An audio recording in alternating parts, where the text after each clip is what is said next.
We're on the Snow Mountain Reservation, Nuwuvi land, man. The birthplace of it all.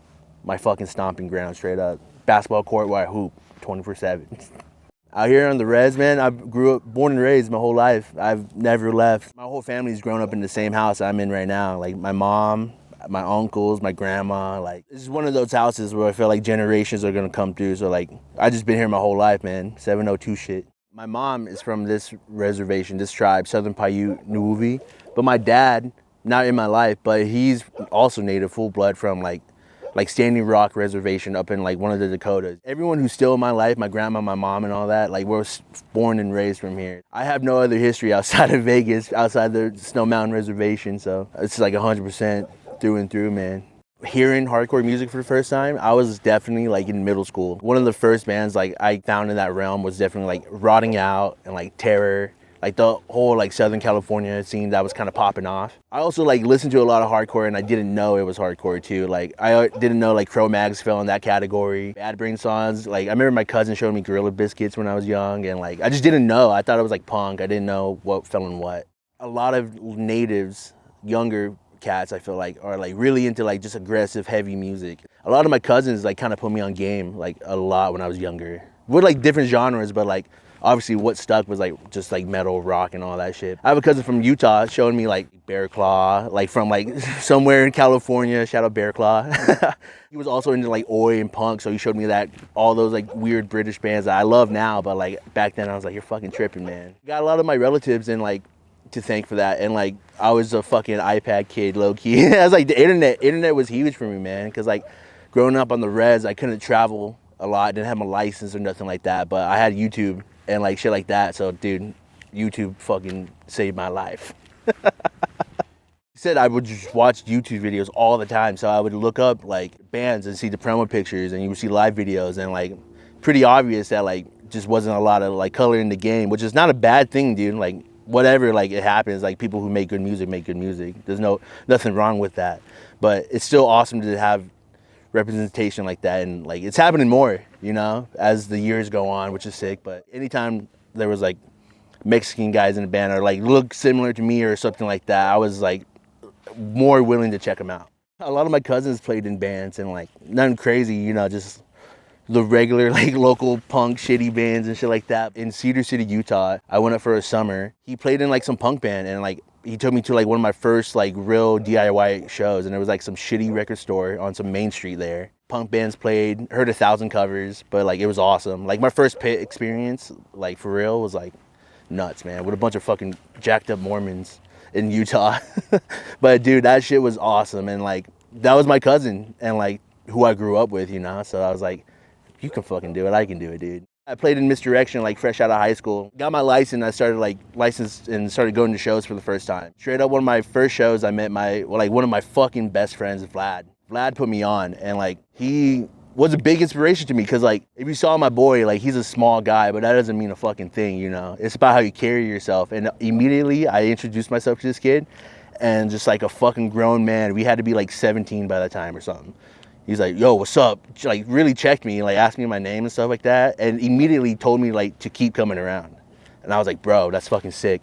And then I didn't even know he played in a band. He played in Deep End, and he was doing vocals, and like I was like, these guys are the fucking sickest. It's easy to sing. You can sing and do shit anywhere you can, you know, and practice. So like I was pretty into that kind of stuff just early on. So it was easy, and like I was really into like rap and hip hop. So like wordplay, lyricism, all that like coming up in hardcore meant a lot to me, so I really wanted to get like familiar with that kind of aspect. Yeah, that was American dream. Yeah, America at that time was like really fucked up. Racial tensions were like high, I feel like everywhere, and it was like the start of like, you know, a lot of things going bad in America. I think that's when the Dakota Access Pipeline thing was going on too, when we was like, that's what kind of, a lot of stuff like that was sparking my mind to go crazy. I just never wrote a song like that before, you know. At that time, my friends were like the white guys, not native or nothing like that. So like, I didn't want to feel like, hey, I want to like force this idea for our project for my one thing.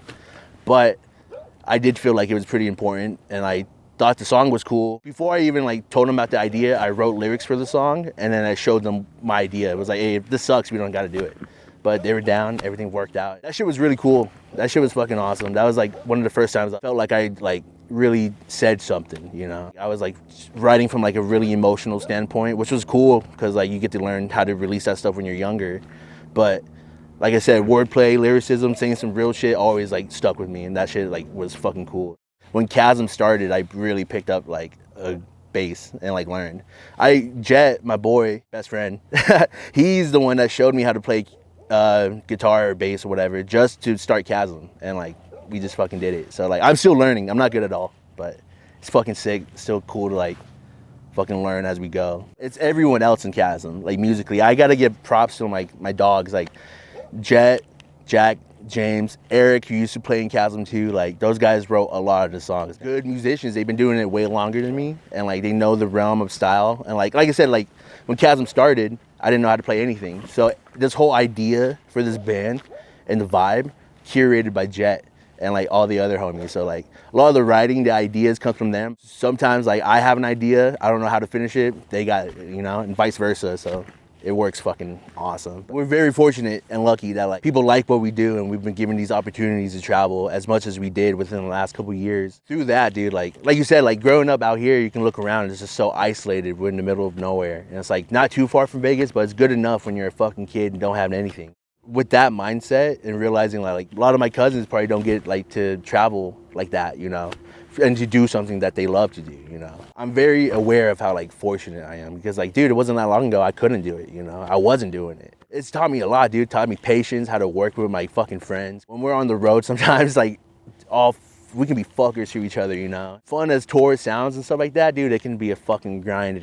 It can get real, man. We come back with like barely any money, came out of our pocket for whatever to do, but like we still did it. Just grateful, bro. Like I never thought I'd go to Mexico to play a show with some of my favorite bands. Played with Cruelty in Mexico, you know? Like what the fuck? Played a crazy fucking show in Canada, and like that was like one of the highlights. A lot of bands don't get to do too from Vegas, which is another huge thing why we're so fucking grateful repping Vegas. You know, much props to fucking Outlook Fanzine, Black Path Booking, and like all the homies that like really helped Vegas grow back to what we are again. Like you said, Vegas was like a fucking one of those like flyover cities that like got shit on for the longest time. Those times are past, and I'm so grateful because like honestly, without hardcore in Vegas, like it would suck so much. Help the younger kids realize like, dude, it's so easy. Like, if we can fucking do it, dude, like we're fucking shitheads, man. We like to party or whatever and just kick it and rock. So if we can do it, anyone can do it. Like, any of the fucking, like, Buried in Sin, all those fucking young cats. We're so motivated, it feels like, as a community and, like, my group of friends and all the bands we're doing that, like, things are fucking awesome, you know? It feels great. But I remember when shows weren't like that and the vibe wasn't that. I remember fucking sick bands coming through and, like, 5 people would show up in this big room, and it made it feel worse because it was big. And it's like, fuck, man. Knew I wanted to do something with music, but like I didn't know how to. Of course, like being so isolated out here, I didn't like know anyone that did it or does it or anything like that. That was kind of my drive, because like I knew, like I said, like once I get my license, like I'm out. Like I'm gonna go find what I want and do what I want. I swear to God, this sounds fucking made up. I met my fucking friends like weeks before at a show, and I was not going to school. I got a job and we started playing shows and shit. And I'm like, whatever. Shout out Jimmy John's. We all worked at Jimmy John's, St. Rose and Eastern. It's hard being so isolated sometimes. It just fucking fucks with your mind. Having no place to go. You're a young kid, no car. Especially somewhere like Vegas too. Is like, gets hot as fuck in the summertime. You're not gonna go outside all the time. You're gonna be inside doing whatever. It's just like, I don't know. It's very weird for kids, native kids for sure. Because I don't know. I was one. I am one. Still, I feel like, and I'm here. Grateful that I at least have what I have, you know, because a lot of reservations are fucking the worst, you know. Some places are more drug-ridden and like just crime, just gangs, and like lucky for here, like we all kind of know each other. It's real small, it's quiet, it's chill. Growing up, a lot of people don't get taught or like explain like really what Native American culture is and the realities of it, you know. And growing up, I didn't know really either the realities of what was my circumstances of why I'm here, why my family's here, and all this shit. No shade on Indian Springs as like a town or whatever like that, but like who I was being taught by and like what is actually in like those school books and stuff like that, it was like so jarring to realize that like everything is so whitewashed to make everybody, you know, make it seem like it wasn't that bad. I wasn't there back then, so I'm not one to say, but it's pretty evident that like wasn't all was meant to be. A lot of blood and fucking tears, a lot of bodies. And like you said, we don't get talked about with our family about it, dude. It's kind of just like understood trauma, understood pain that you kind of like, you kind of know already, you know? And it's just, I think that's how it is. Just like, you just know. I knew that something was different, and like we lived a different life because we're out here. I'm not in town with like other kids. I'm not going to like city schools or nothing like that. I'm getting like zoned out to go 40 more minutes out in the desert, you know?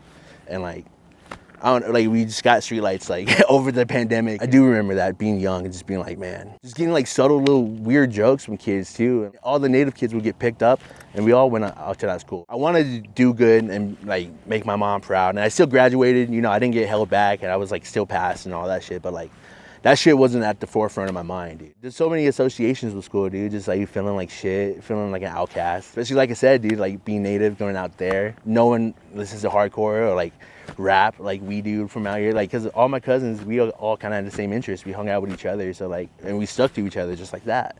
I'm very proud to be native, dude.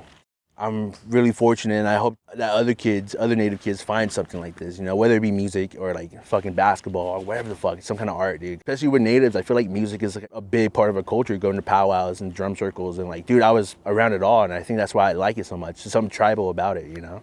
There's something like, I go there, hear the music, and it's like, it's my spot. Dude, I'm the first one to talk myself out of like anything. Maybe that's a mindset like I feel like a lot of native people have, maybe, because we feel so secluded and feel like we can't do stuff sometimes because of the position we're put in, or the cards we're dealt. I talk to some of my cousins or like my family members and I tell them like the stuff I've done or been through. They're like, oh, dude, that's so crazy. Like, how did you even do that or whatever? I look at other people sometimes, they're like, how do you do that, you know? Family's been fucking stoked. And I think that's why a lot of native people don't get to do it. At least I like to think that's a why, you know? I tell them that's why I'm grateful, and they kind of see what I'm saying. So like, I like to think that they think that way too. My advice would be, dude, just fucking try it, dude. You never know. You never know. If I didn't try, if I didn't go to shows and like just, you know, hang out or whatever, I wouldn't have anything to talk about, dude. I wouldn't fucking be anything. I'd be a guy on the res. Shout out the whole fucking Vegas team, man. Like Outlook Fanzine, first and foremost. Black Path Booking. Heaven by Violence, all like the homies, all my friends holding it down in Vegas. Shout out Nuwu, Las Vegas, Paiute Tribe, Nuwuvi on my fucking chest till I die. Snow Mountain Reservation. Shout out Rick, my boy, for asking me to do this because this is fucking sick. I don't know, dude. Shout out all my friends and my family.